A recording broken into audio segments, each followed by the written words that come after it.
you have it, all you transistor radio bugs. How'd that one grab you? That...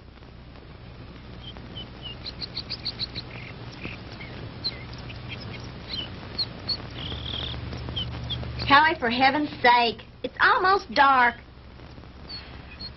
If you don't hurry up, we're going to be late for the game. Margie, have you ever tried to fix a fuel pump to a rock and roll beat? Well, I'm sorry it made you nervous. I just thought it was a good chance to get in some practice. It's okay. Forget it. Nothing I can do anyway. At least not way out here. Well, I wish you hadn't taken this crazy nowhere shortcut. Boy, this is like Lostville. I know. I goofed. And I've got to get some help if we're going to get there in time for the kickoff. Hey, didn't we pass a farmhouse about a mile or two back down the road? Yeah, that's right. Back around the curve. Come on, we'll be shorter through those woods.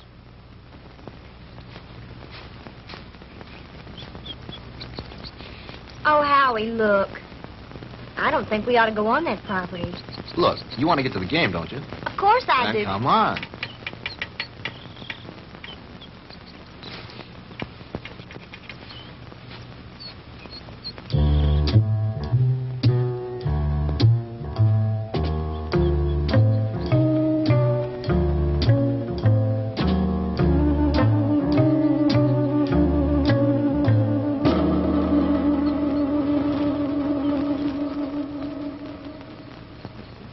Howie, it's cold. It's so dark. We should have brought the flashlight. Ah, it isn't working. Batteries are down and I forgot to replace them.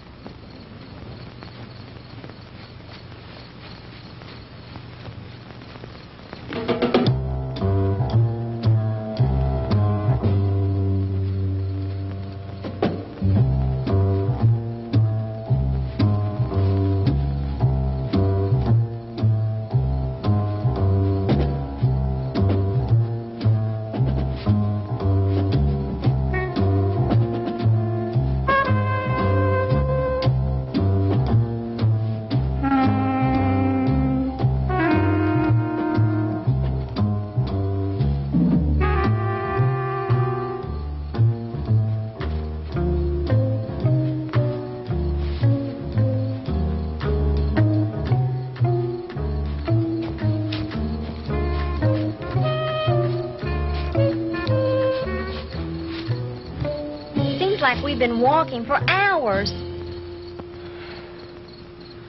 Well, it can't be much further now. Hey, there's a light.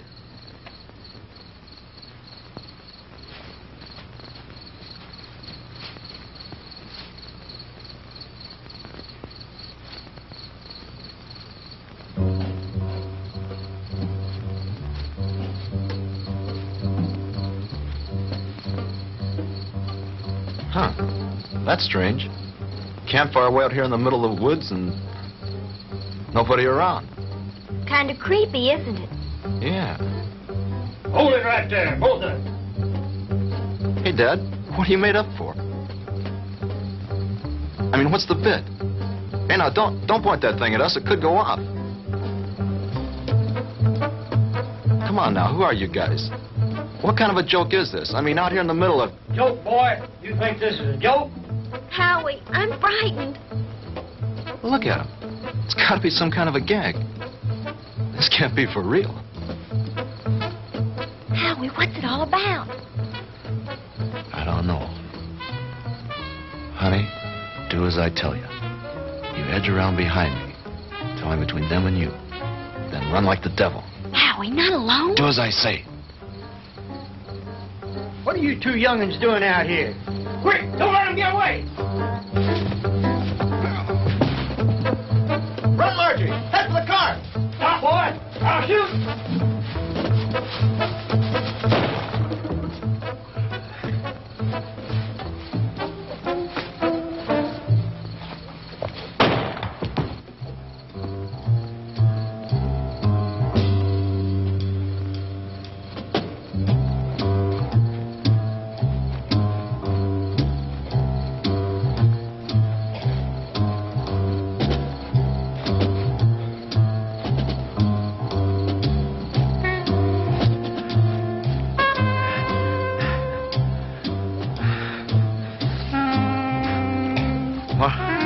Margie?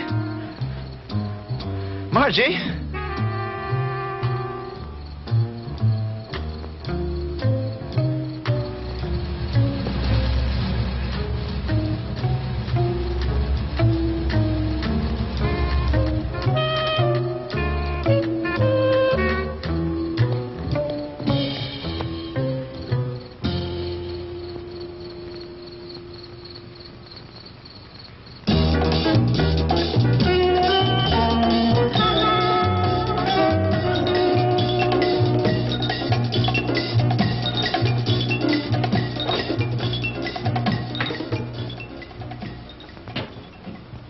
Oh, hello, Jim. What do you need? I need my ever-loving paycheck. What's the rush? Payday's tomorrow. I know, but Reed said you'd have it for me tonight. Oh, did he now? Yeah, that way I get a couple hours head start on my first vacation in 3 years. Relax. The girl's on her way up from accounting with it now.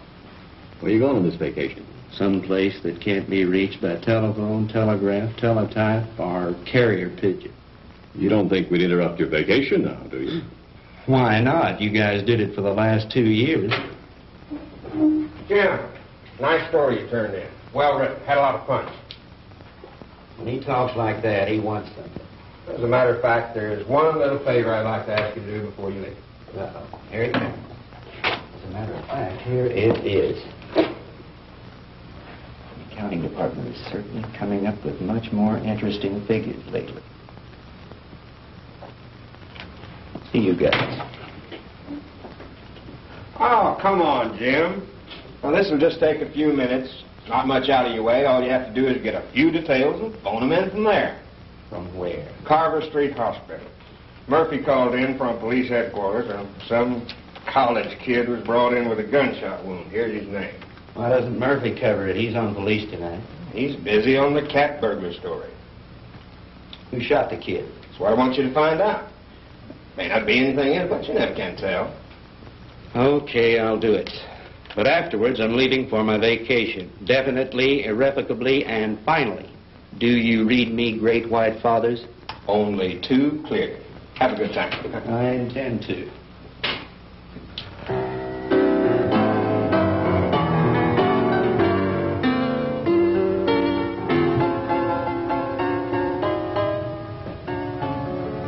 Hello, blonde girl. Why, James Crandall, what brings you here? Now, don't tell me. Let me guess. They sent you down for an egoectomy. A what? An egoectomy. They're going to cut out that big, fat ego of... Oh, that's funny. Funny. I want some information. Like what? Like, you got a boy here. Howard Ellison, college kid, in some kind of shooting scrape. That's the kid they brought in this evening. But I don't think he's having visitors. Well, could I speak to his M.D.? Mm-hmm. That would be Dr. Wilson Blake. Ah, yes. Blake of the Rusty Scalpel. Oh, you know him? I should. He broke into me once and stole an appendix. Oh, funny. That's funny. He's in his office. I know where he is. Dig you later, you fool. Yes, that's all right with me, Dr. Thornton. 10:30 will be fine. Yes, I think the whole administrative staff should be there. Fine. See you in the morning, Doctor. Goodbye. Come in. Jim Crandall. Hello, Will. How are you? Hey, number one, how about yourself? No complaints? Can you spare a few minutes? Sure I can. Are you on duty? No, not really. I'm officially on vacation.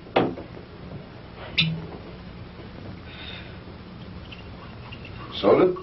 Just straight, thanks. I bet you're here for a story on that Ellison boy. Good bet. Sit yourself down. So are some friends of yours. They left about an hour ago. Uh-oh, the local gendarmes, no doubt. Right.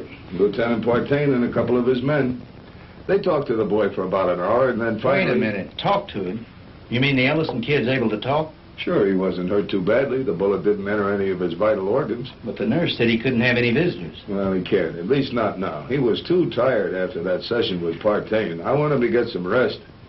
Well, when can I see him? In the morning. In the morning? But, Doc, I got to phone something into the editor. I can't fool around on this thing. I leave on my vacation tomorrow. Well, I envy you. We're so short-staffed here at the hospital, there's no telling when I'll be able to take a vacation. What did the kid say when he talked? He told a real weird story. The police have a transcript of it. I'd rather hear it from you if you don't mind. I don't think I should repeat it. I imagine the lieutenant would rather tell you himself. Ah, come off it, Doc. You know Partaine's not going to give me anything till he's good and ready. All right. All I can do is repeat what the boy said. But I'll warn you, you won't believe it. Suppose you try me. Well, this Ellison kid is a student at the university, a cheerleader, an honor student, an all-around popular kid. Early this afternoon, he and this co-ed... Co-ed? You mean there was a girl with him? Yes, one of the majorettes from the band, a girl named Margaret DeMar. DeMar? Couldn't be related to Sandy DeMar, the nightclub thrush. As a matter of fact, yes, her sister. Well, that adds a dash of color. What about the girl? I'm getting to that. Now, do you want to hear this story or not? Okay, go ahead. Well, early this afternoon, they left the university on their way downstate to that night game against Southern Tech. They had permission to drive down instead of going on the bus with the other students. They were running short of time, so they took a shortcut on one of those farm roads. Ellison's car started acting up and finally quit on them. They had to have help, so they started walking, trying to make it to a farmhouse. I said, hold it right there. Hey, Dad, what are you made up for? What are you two young'uns doing out here? Quick, don't let him get away! Run, Marjorie! Head for the car!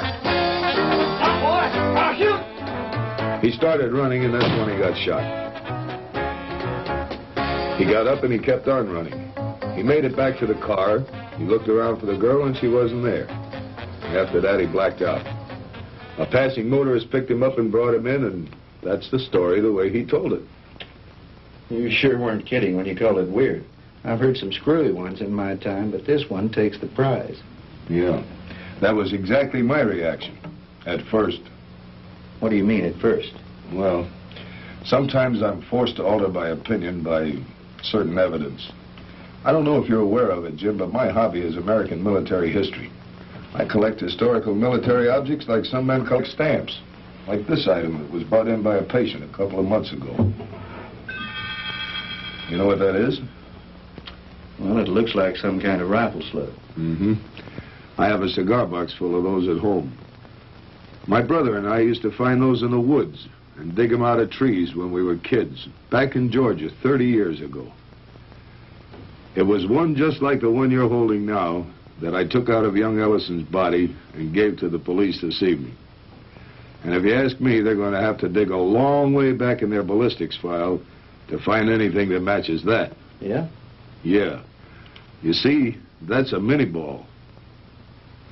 The kind of a bullet they used during the Civil War.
Now, ladies and gentlemen, it is my privilege to present our heavenly little headliner and collector of 2 gold records, the girl with the orchid voice, Miss Sandra DeMar.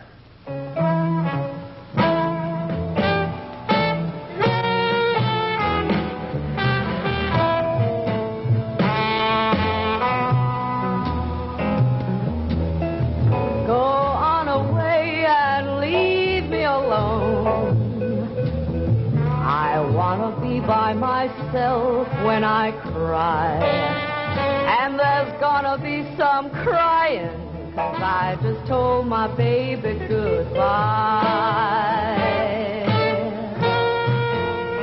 Get out of here and leave me alone. I don't care whether I live or I die, 'cause my life's already over. It ended when you told me goodbye.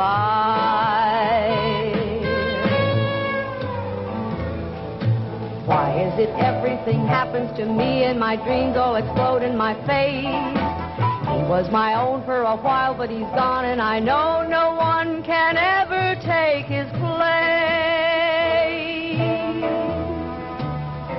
So go away and leave me alone.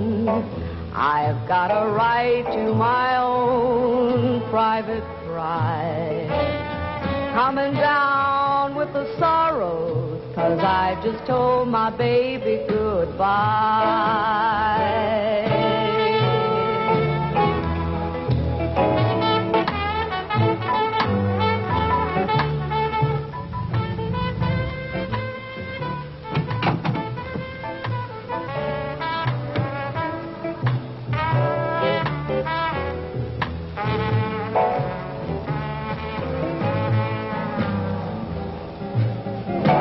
Everything happens to me and my dreams all explode in my face. He was my own for a while, but he's gone, and I know Good evening, no Lieutenant. one. Evening, Ramon. Is this visit official? Oh, there's nothing to worry about. We'd like to talk to Miss DeMar when she's through singing. Will you give her something while you're waiting? Thank you, no, we're on duty. Leave me alone. I've got a right to my own private cry. I'm coming down with the sorrows, 'cause I just told my baby goodbye.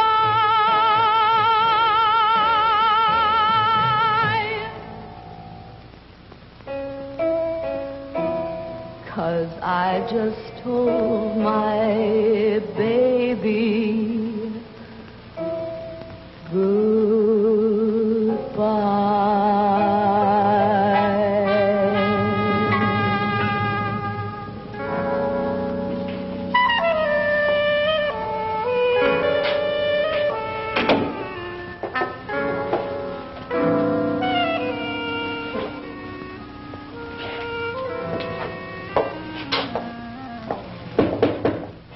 Yes.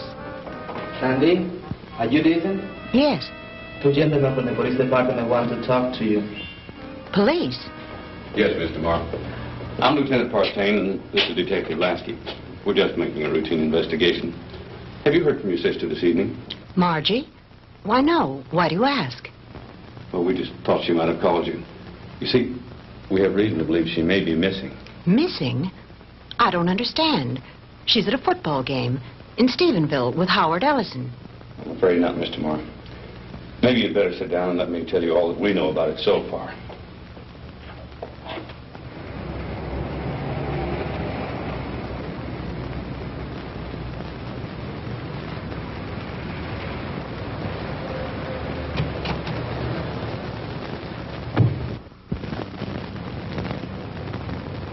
Well, Lieutenant Partain, is it a raid or a payoff? Lasky, we got the Walter Winchell of the Boondocks again. You been talking to the DeMar girl? So you know about it already? Yeah, but not enough. Can you fill me in? At this point, you probably know just about as much about it as we do. Why don't you stop by the office in the morning when we have more time to work on it? Oh, come on, Fred. Can't you give me something tonight? I start my vacation tomorrow. Good fishing.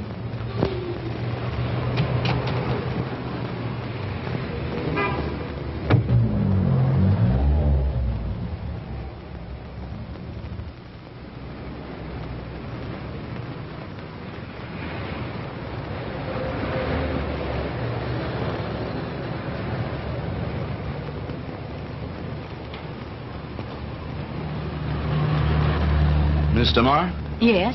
I'm Jim Crandall with the Sentinel. Could I talk to you a moment? I'm sorry, Mr. Crandall. I really haven't time to talk. I've got to get home in case my sister calls. Well, that's what I wanted to talk to you about.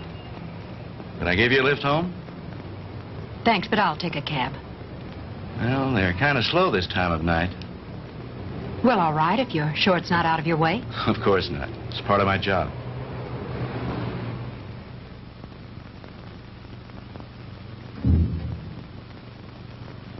What's the matter? Mr. Crandall, I'm too upset to go home. You know my sister's missing. Yes, Do you know where it happened? just about. Would you drive me there? It's nearly 1 o'clock in the morning. Besides, what if she calls you? If she were going to call me, I'm sure she would have done so by now. It's nearly a 45-minute drive up there. Howie was picked up on a farm road just this side of Stephenville. If it's too much trouble, you can drop me at my apartment and I'll take my car. You're pretty determined to go, aren't If you? my sister's in trouble, I've got to be near her. Hop in. I need to go up there myself.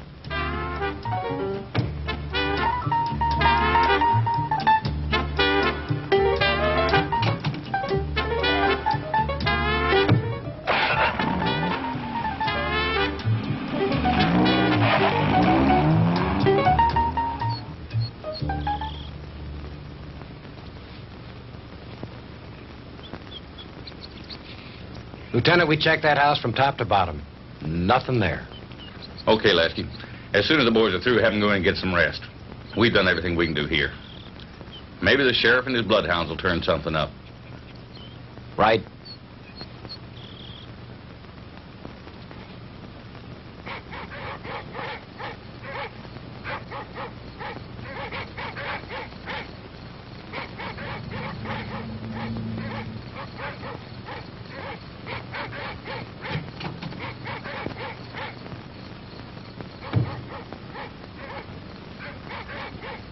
Lieutenant Partain around? He's up in the woods someplace. Evening, ma'am. Has there been any news of my sister? You're Sandra DeMar? Here comes Partain now.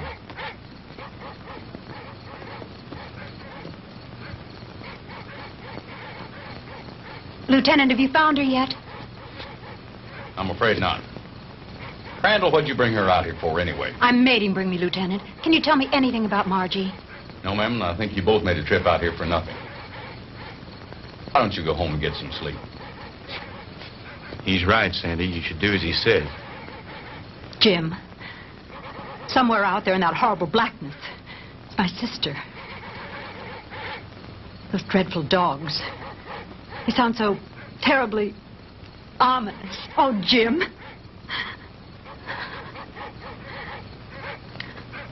Come on. We'd better get back.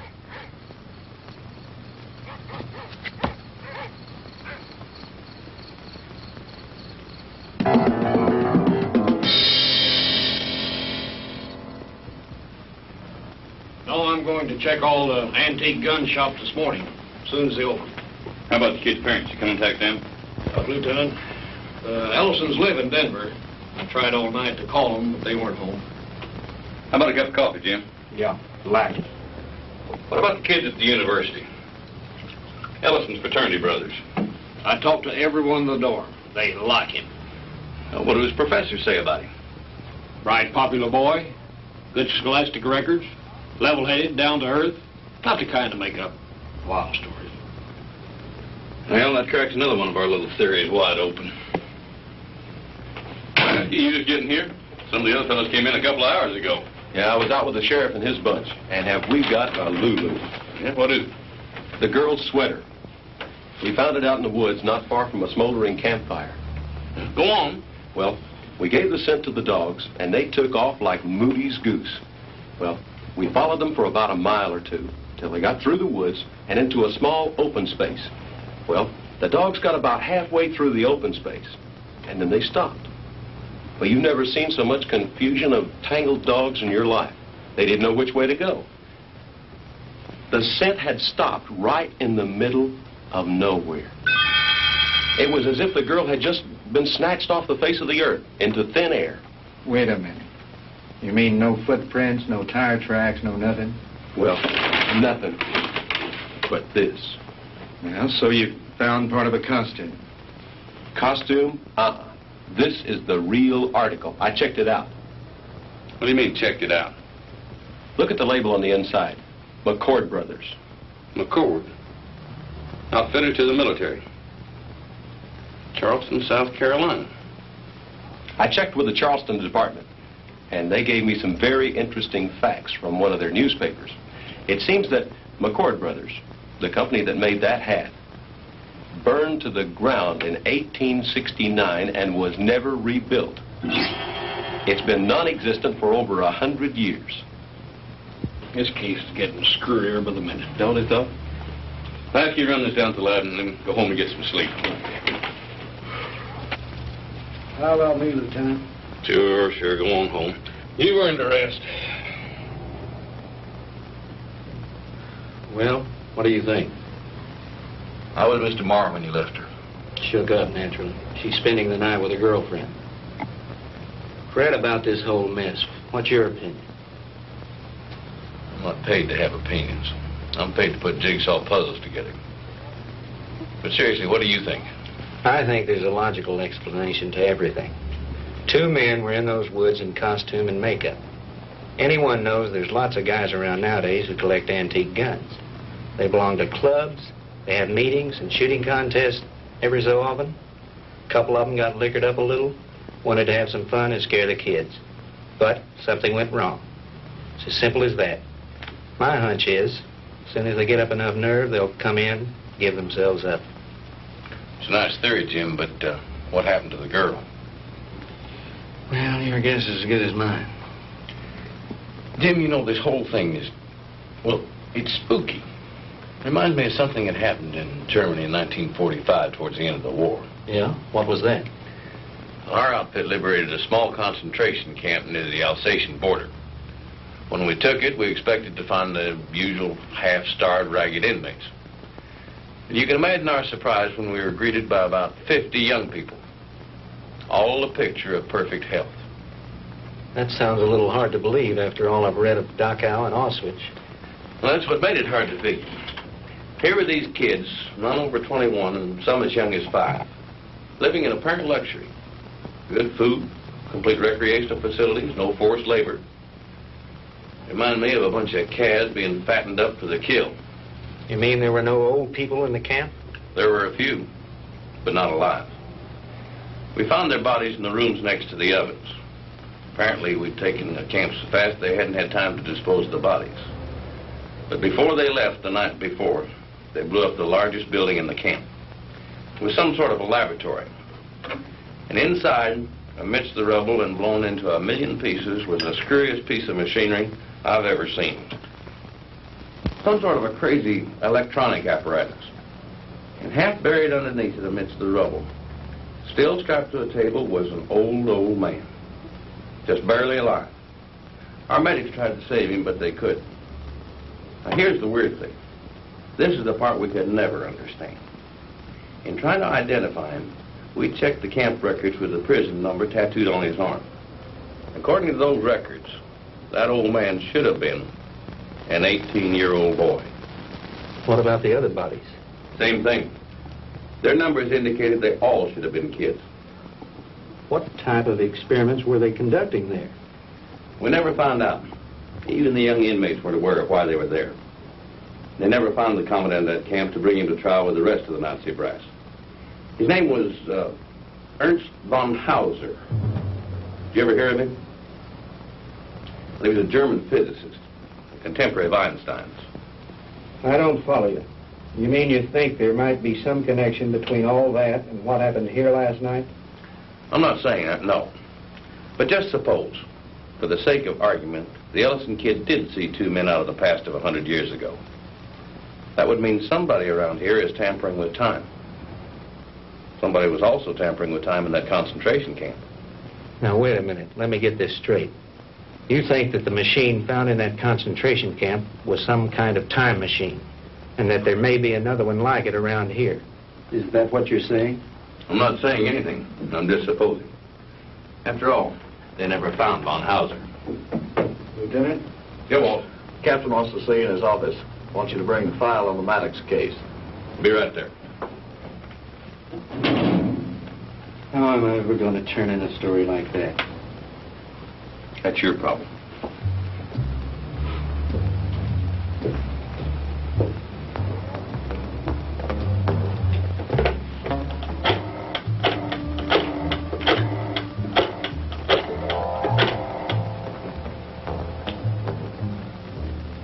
Hello?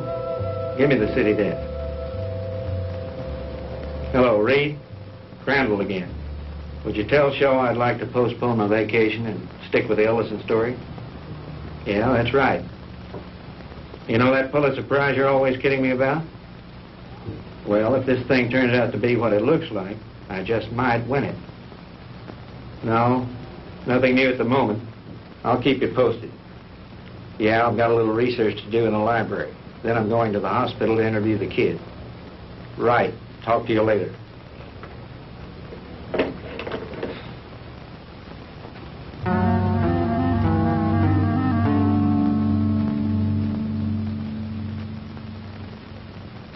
All right, Howie, you can go on with your story.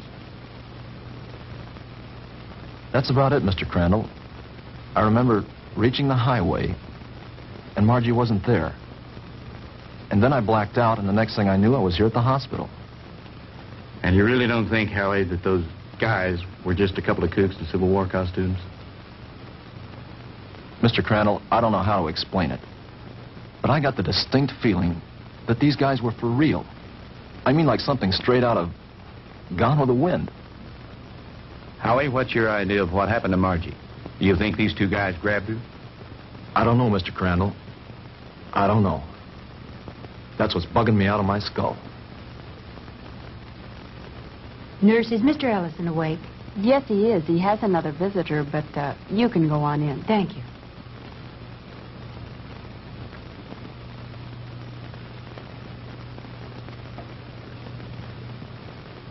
Sandy. Hello, Howie. How are you? Hello, Jim. Good morning. Have you heard anything from Margie? Not yet. I brought you some flowers. Thank you, Sandy. I'm sorry about all this. I mean... It's all right, Howie. Now, don't you worry. Whatever happens, I know it wasn't your fault. Jim, have the police found out anything yet? No new developments. I'm going up there in a little while and have a look around myself. I want to see the place in the daylight. Would you mind if I went with you? Of course not. I'd enjoy your company.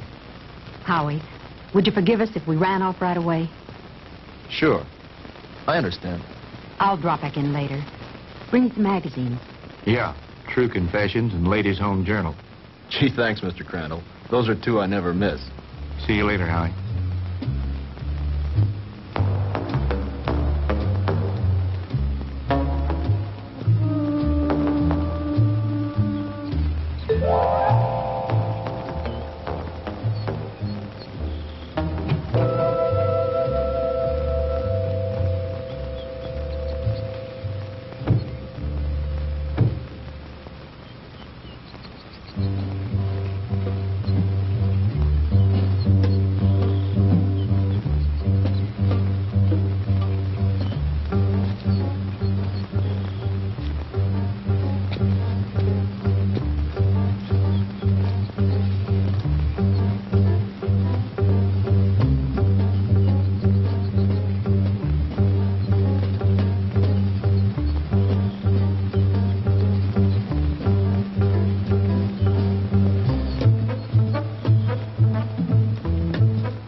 Looks like the typical haunted house, doesn't it, Jim? Yeah. The meadow where they found the cap and where Margie's trail ended is supposed to be nearby. Do you think this old place has anything to do with her disappearance, Jim? I don't think so. They searched it and didn't find anything. Her sweater was found somewhere in those woods. I think I'll have a look around.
Get out of here.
I don't know, but we better get back to the car.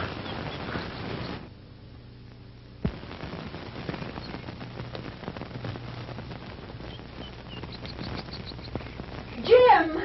Oh, the car! It's gone!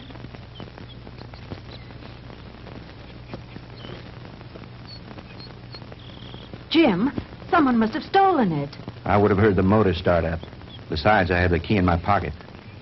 Well, this must be the wrong place. This isn't where we left it. This is where we left it, all right. But it looks different here. There are more trees than there were before. And that fence, that wasn't here when we came down the road. And the barbed wire fence is gone. Jim, we're lost. I don't think so. At least, not the way you mean. Jim, I'm frightened. It's all right. Let me think a minute. This road was paved, and now it's dirt. And there isn't a telephone pole in sight. I know. Jim, what is it? What's happening? I don't understand it. Where's the car? Where are we now? Jim, I know you know what's happening to us, and you won't tell me. And why not? What's going on? Fantastic. Incredible. I never really believed it. Tell me what's happening. Sandy. What's going on? What dreadful thing Sandy. is happening? Tell me. It'll be all right. Everything's going to work out. But we have to keep our heads. I believe our best bet is to follow this road and see where it leads. Come on.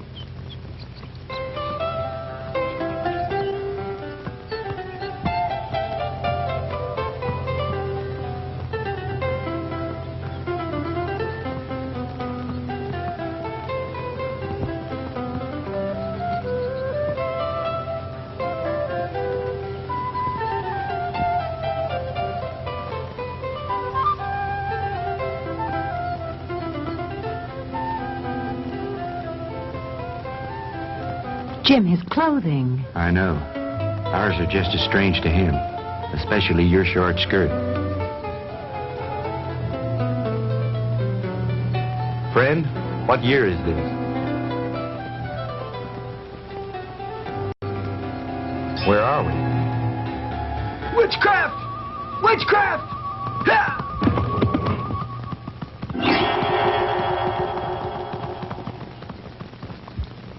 Jim. Honey, I don't know how to explain it, but somehow we've been set back in time. But Jim, that's impossible. Impossible. I know it's supposed to be impossible, but it seems to have happened. Well, let's not try to figure it out now. We've got to get somewhere to find some help. Some way.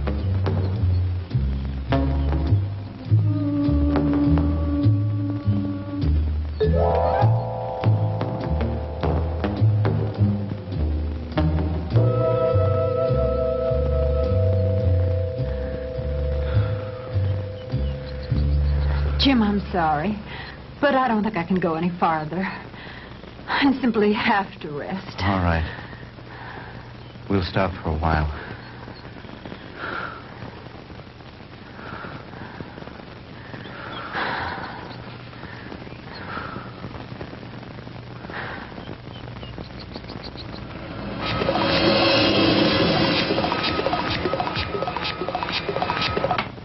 Welcome, my friends, to my little workshop. Do not be alarmed or cause unnecessary commotion. You are in no danger. At least, not for the moment. Won't you please step out?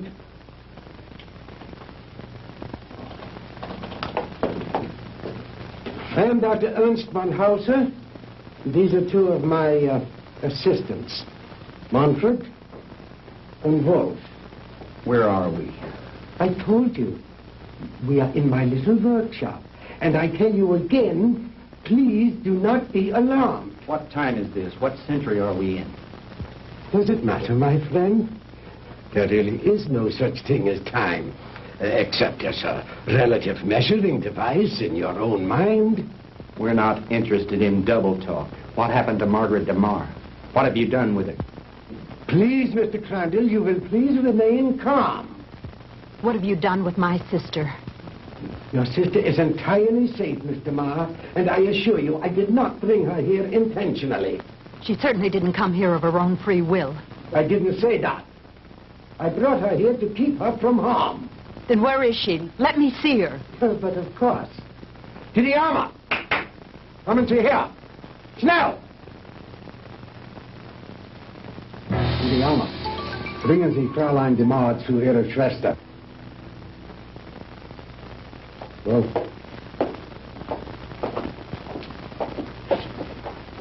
no need for alarm, Mr. Crandall. She'll be all right. She'll be able to freshen up. We will even furnish her a change of clothing.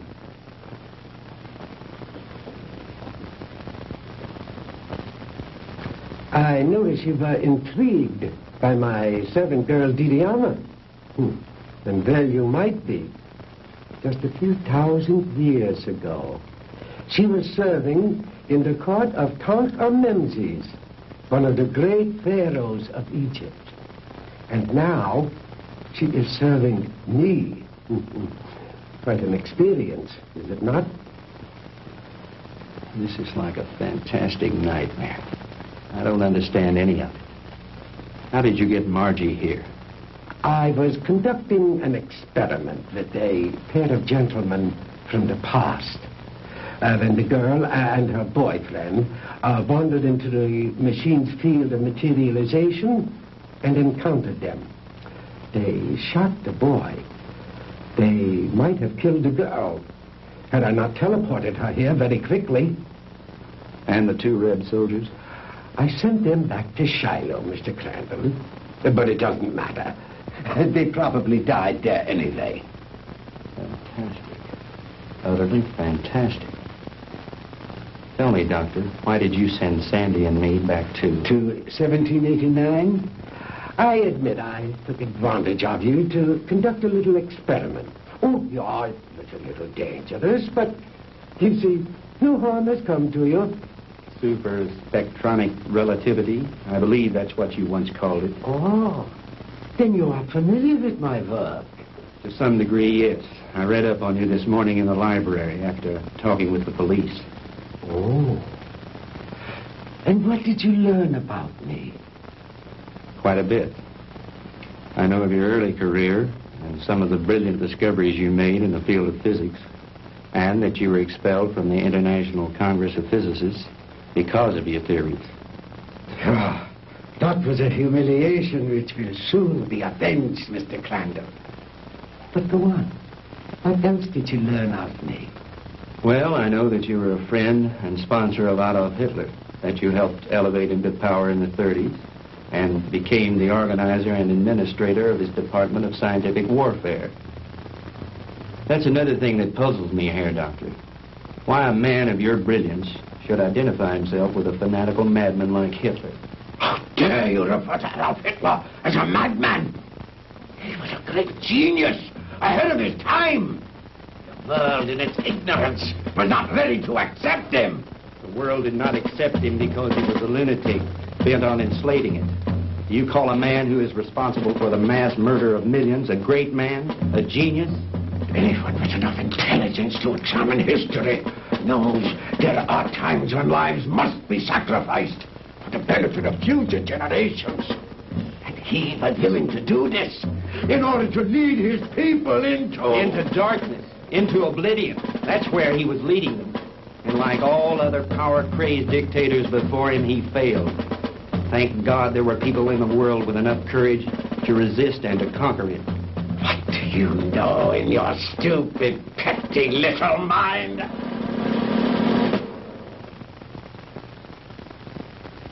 You will forgive me, Mr. Crandall, for my outburst of temper. You are, of course, entitled to your own opinion, for whatever small purpose it may serve you.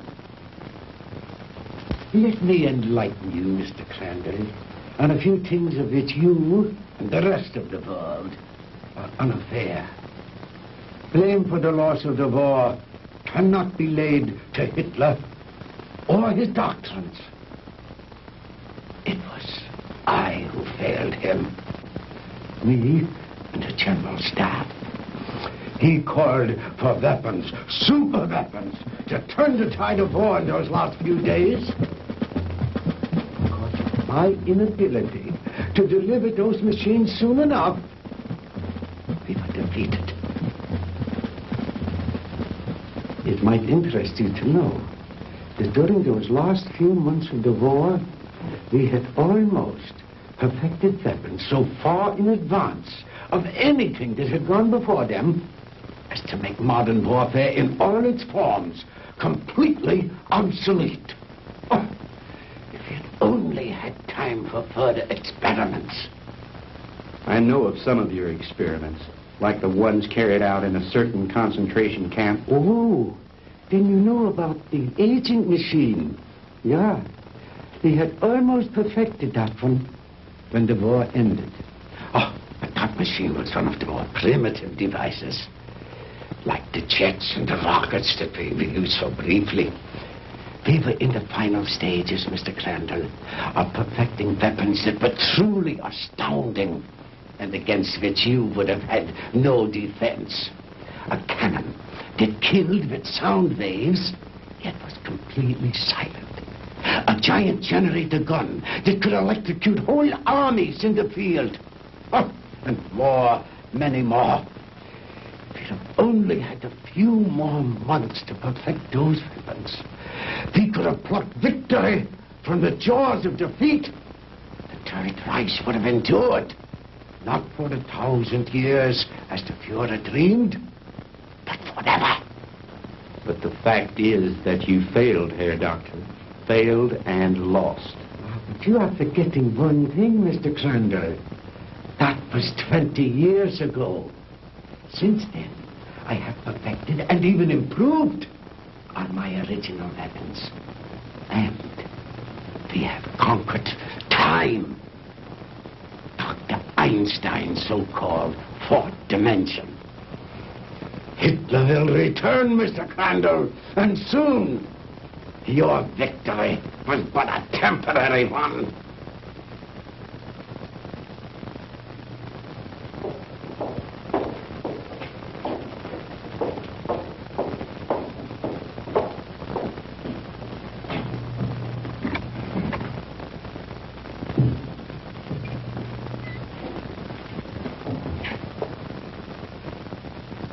Margie, baby, Sandy.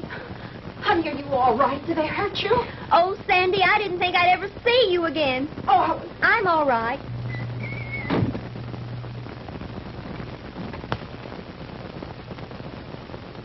Let us out of here. Open this door. Let us out. Please, don't let them keep us here.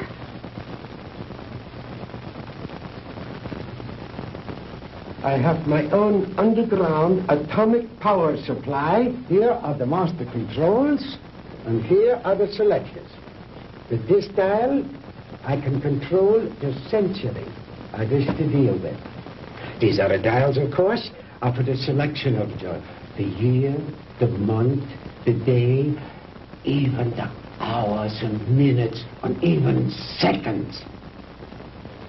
These are the acceleration switches with which I can control the velocity or speed of the passage of certain relative segments of time, just as you would increase or decrease the speed of an automobile. Is that too difficult for you to grasp, Mr. Crandall? Frankly, I'm beginning to doubt my sanity. Well, you needn't. After all, there are very few people in the world who can understand even Dr. Einstein's theory of relativity. And my theories go far beyond his. But you are an intelligent man, Mr. Crandall. Perhaps I can explain it a bit more simply.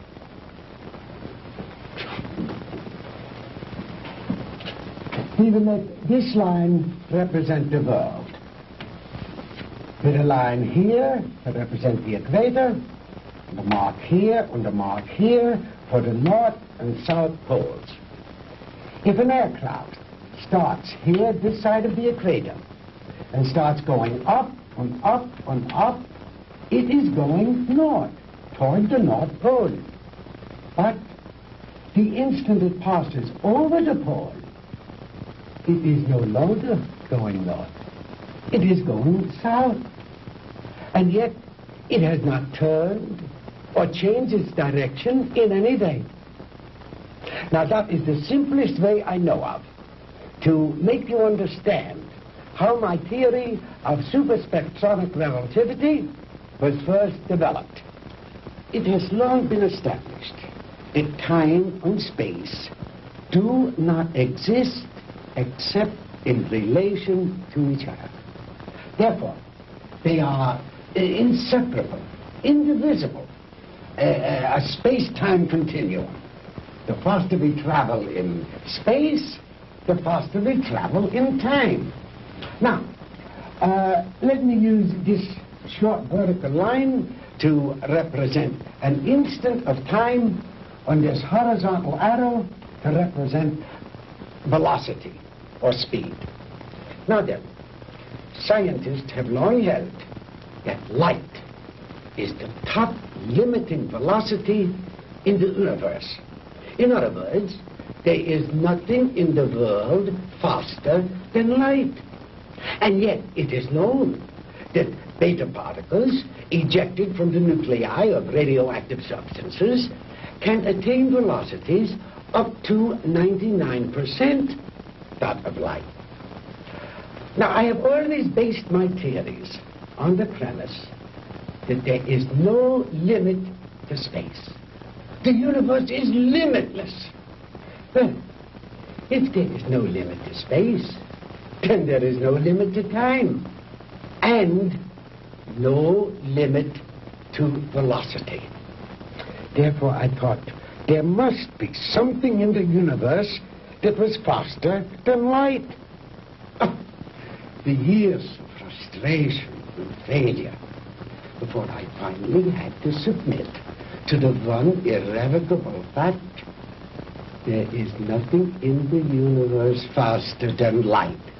But I discovered a new ray in the spectrum with a wavelength infinitely shorter even than that of the cosmic ray.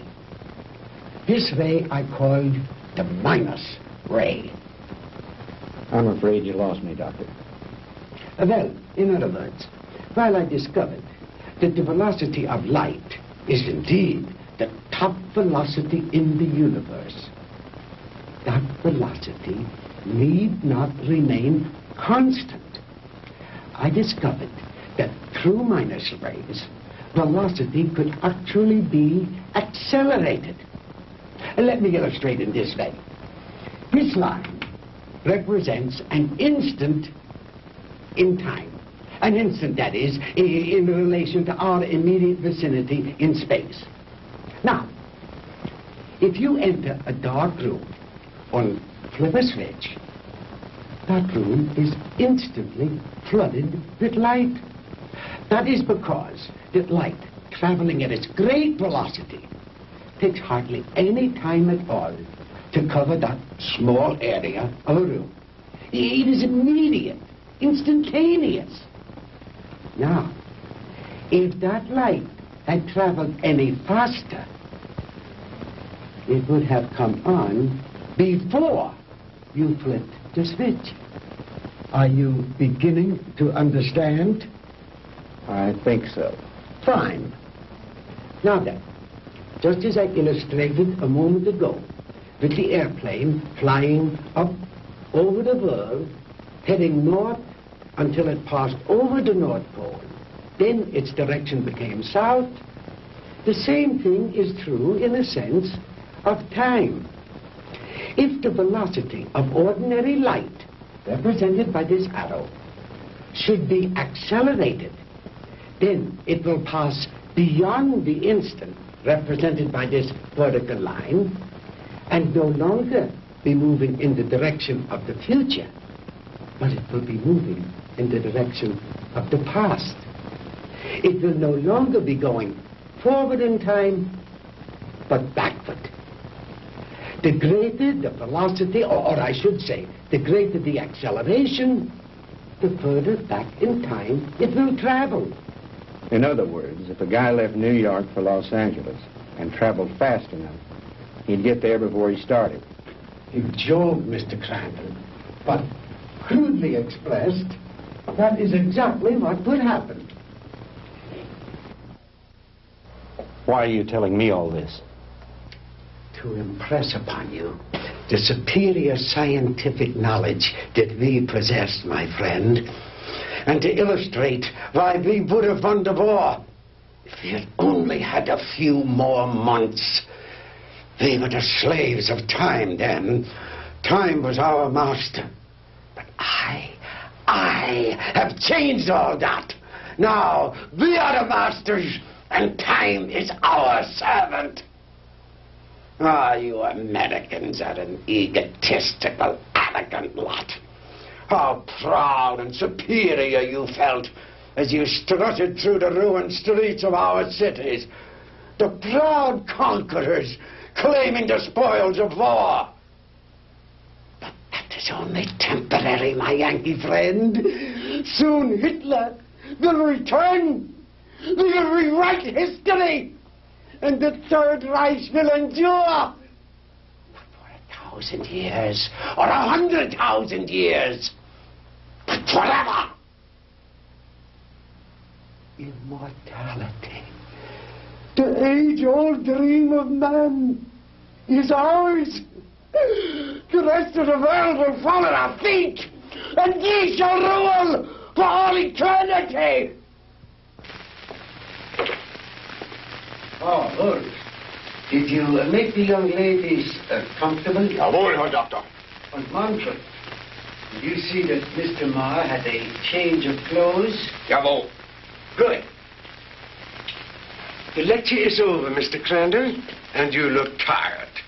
If you will follow Manfred and Wolf, they will show you to your quarters.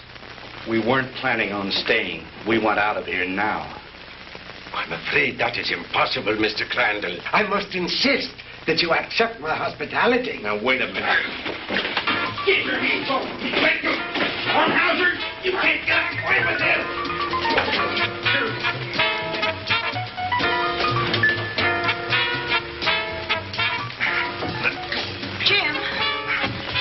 Jim! Sandy, are you all right?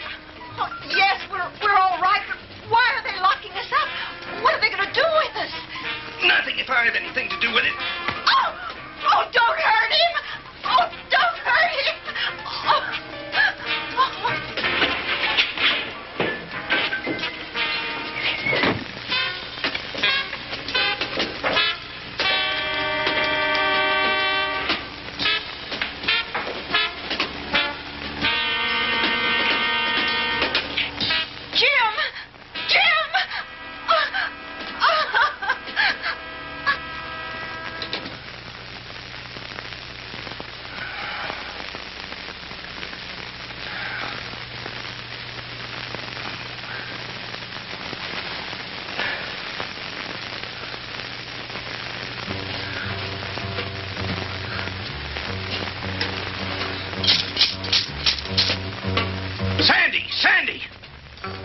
Sandy, answer me. We're here, Jim. We're all right. How about you? Just a minor headache, honey. Is Margie still with you? Yes, she's asleep. Jim, I'm scared. What do you think von Hauser intends to do with us? I don't know. But I do know one thing. I've got to figure a way out of here. Sandy, honey, I'm sorry about everything.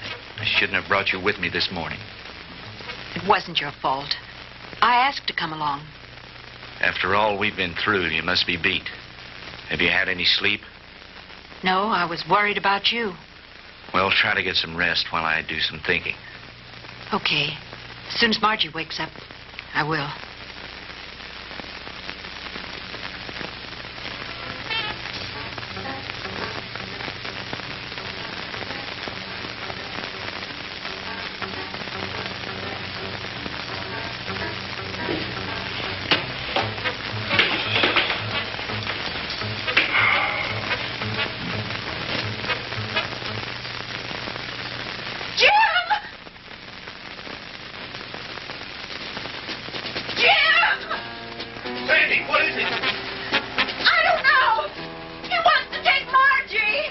Kommen Sie her, Fräulein. No, Sandy, don't let him take me. Kommen Sie her. No, Sandy. No, leave her alone. Take your hands off her. Don't let him take me, Sandy. Don't let him take me. Turn her loose. Let go. Sandy, who is it? What's going on? No. What's going on in there? What's happening?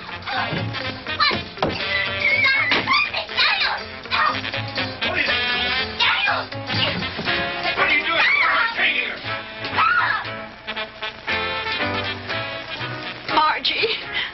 Margie.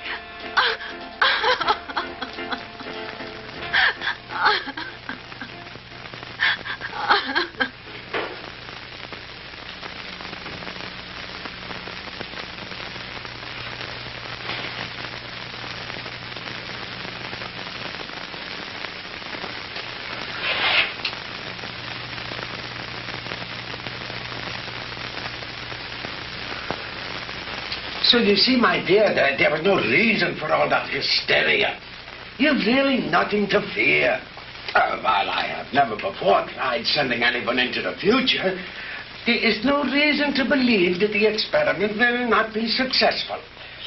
And if something should go wrong, it will happen so quickly, you'll never feel a thing.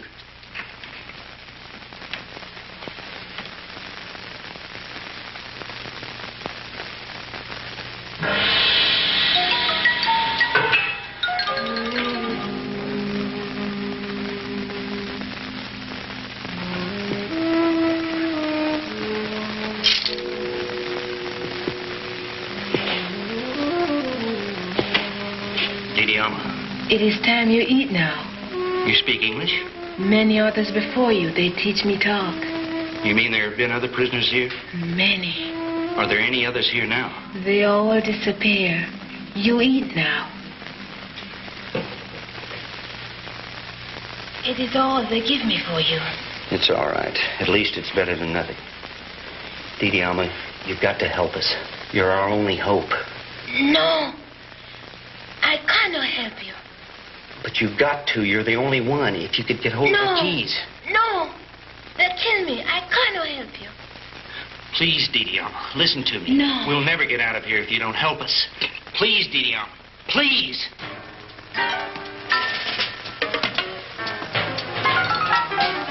I bring you food. You eat. Thank you. Sandy, see if you can persuade her to help us. It may be our only hope. Someone come. I must go now. Was ist los, Herr?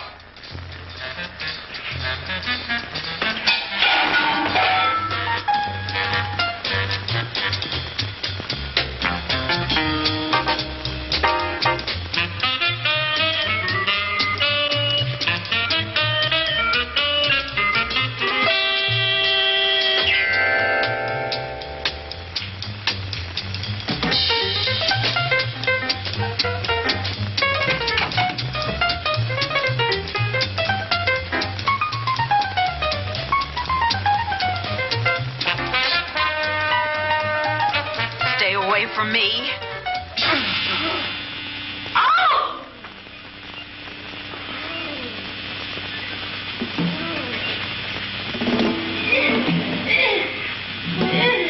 Sandy! Sandy!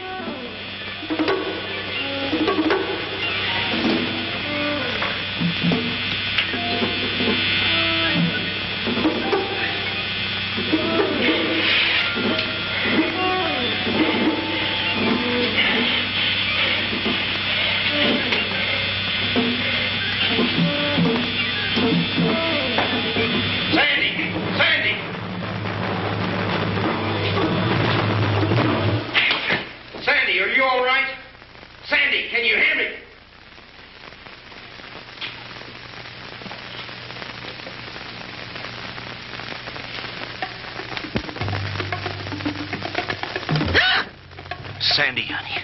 Thank God you're safe. Quick, get his keys.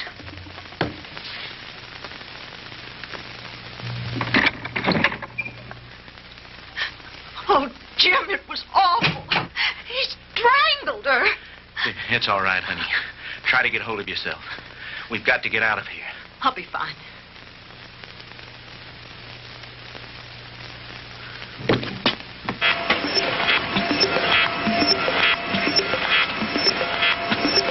I told you, Mr. Maud, this struggle is useless. You will only tire yourself needlessly.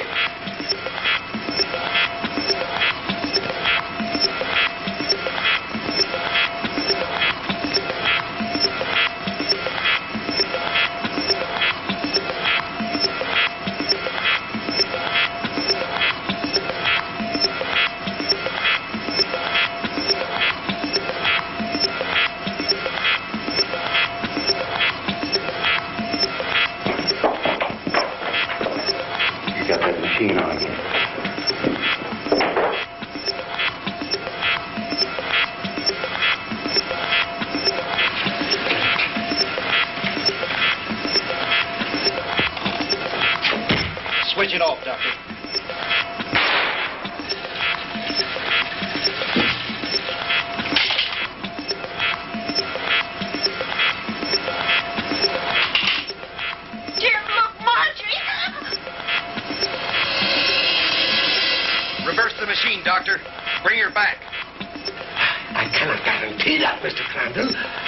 I have never experimented with the future before.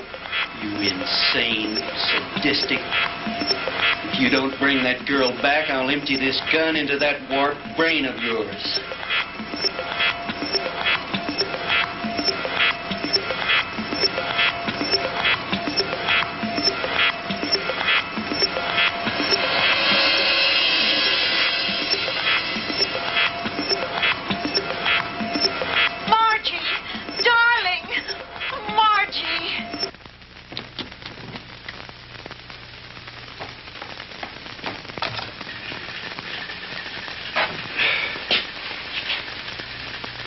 It's too bad, Mr. Crandall, that you are not interested in science. But you Americans are so impractical anyway. Jim, look out!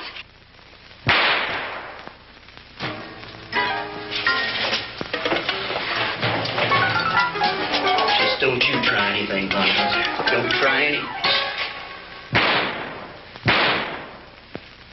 That should cut down on your time travel, my good doctor.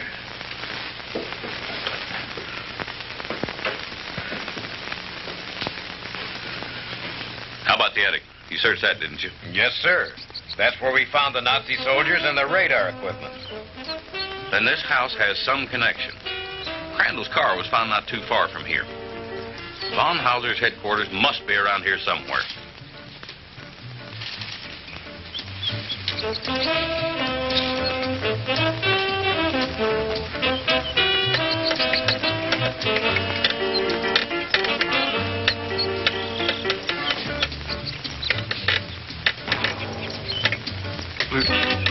Lieutenant? Yeah?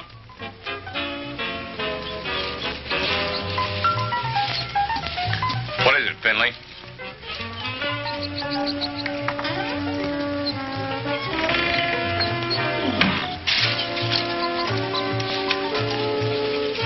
Jim, and the DeMars.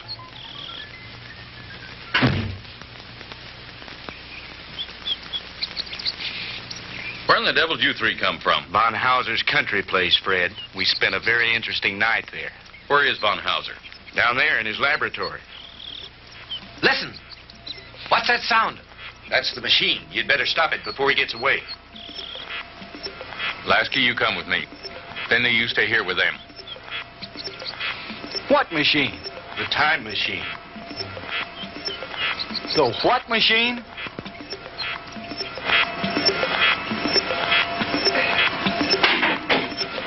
All right, Professor, hold it right there. Get away from that machine.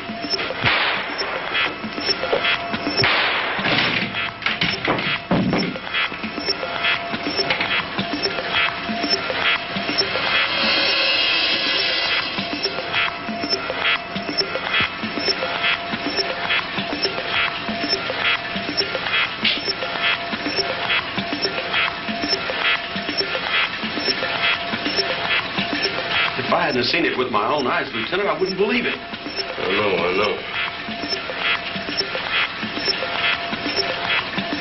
Ask you if you ever tell anyone what I'm about to do, I'll have your job so help me. Is that clear? Lieutenant, I ain't seen nothing. Well, I don't know what makes this contraption work, but I think I know a darn good way to shut it off.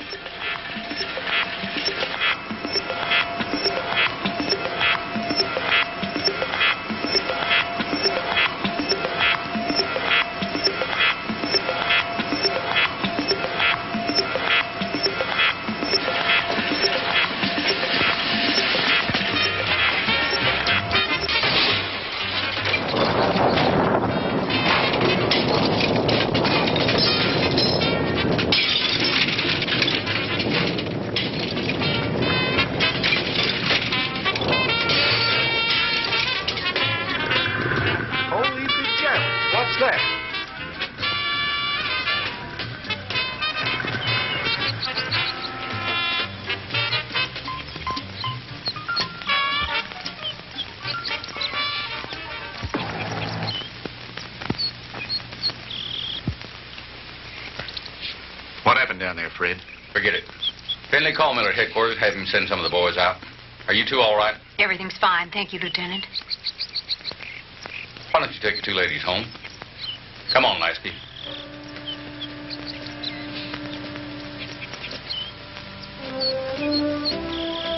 The machine? Mangled beyond repair or recognition. Too bad the big brass didn't get a chance to look it over, isn't it? But why, Fred? You had no right. No right, huh? Listen, the way I figure is like this. Sooner or later, some other joker is going to invent a machine just like it. Maybe by then the world will be ready for it. God only knows we aren't now. Hydrogen bombs are enough for people to worry about. Yesterday should be left alone. Because today, the world has enough problems. Just trying to make sure we'll have it tomorrow.